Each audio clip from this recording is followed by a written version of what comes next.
فضای مجازی یک موضوع بسیار مهم است. بنده بارها هم به مسئولین گفتم که این فضای مجازی نباید ول باشه. البته ما طرفدار آزادی فضای مجازی هستیم. ما مثل این دولت‌های غربی نیستیم. شما دیدید که این مدیر تلگرام رو چطور دستگیر کردن، حقوق بشرش رو به خطر انداختن.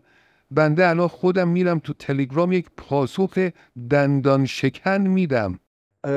آقا تلگرام فیلتره. بفرمایید. این دشمنان تلگرام ما رو هم فیلتر کردن. نه آقا دشمنا نکردن، خودمون کردیم. ای بابا خودمون کردیم؟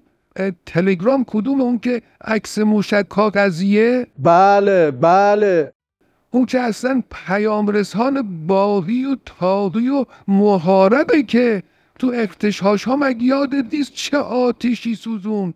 اون که اصلا باید با عملیات چدوجهی تحویل ما بدن، که اون که اصلا اشد مجازات سخت، بده انتقام سخت و برم براش.